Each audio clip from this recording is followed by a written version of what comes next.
6 மாசத்துல வந்து ஆட்சி பிரபலம் அப்படின்னு சொல்லிட்டு ஸ்டாலின் அவங்களுக்கு நீங்க என்ன சொல்றது சார்? அப்படி பேசி அவங்களே வந்து சந்தோஷப்பட்டுக்கிட்டு தான் உண்டு, மனசை தேர்த்திக்கிட்டா தான் உண்டு. ஏன்னா வந்து இன்னைக்கு இல்ல, தளபதி முன்னாடி தேர்தலில் போய் சொல்லியிருந்தார், 2வது தொடர்ந்து திமுக ஜெயிப்பு வந்து வரலாறுலே கிடையாது, அது வாய்ப்பே கிடையாதுன்னு. அதே தான் நடந்துச்சு, நடத்தியும் காமிச்சார் தளபதி.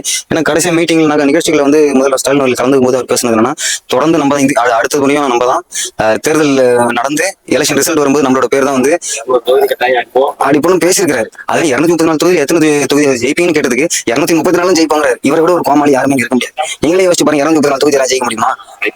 இவர் இருக்காரு, இவங்களுக்கு அப்புறம் கட்சி தொடங்கின பாமக, தேமுதிக பல கட்சிகள் இருக்கு, இதுல லெட்டர்பட்ட கட்சி எல்லாம் இருக்கு. எத்தனை பேருக்கு அங்கங்க ஒரு ஜாதி அரசியல் பண்ணிட்டு இருக்காங்க. இதை தாண்டி ஒருத்தர் 234 தொகுதி, அந்த அளவுக்கு ஒரு அறிவு கிடையாது. அவருக்கு தலைவருக்கு அறிவு இல்லைன்னா ஒரு தொண்டருக்கோ கட்சி நிர்வாகிகளோ எங்க இந்த அறிவு இருக்கும்? ஓகே, 75 வருஷத்துல இவங்க கொடுத்த முன்னேற்றம் என்ன தமிழ்நாட்டுக்கு? இல்ல சார், நீங்க பெருமையா அவங்களை பத்தி சொல்லலாம். அதிகபட்சம் இந்த ஏரியாவில் இருக்கக்கூடிய தமிழ்நாடு முழுக்க கூடிய பிரிட்ஜ் எல்லாம் கட்டுவீங்களா? கணக்கு கட்டுவீங்களா? பிரிட்ஜ் எல்லாம் கட்டியிருக்கேன், நானு பார்க்கு கட்டியிருக்கேன், பஸ் ஸ்டாண்டு கட்டியிருக்கேன். அதுல எவ்வளவு ஊழல் பண்ணியிருக்கேன்? எவ்வளவு பண்ணியிருக்கேன்?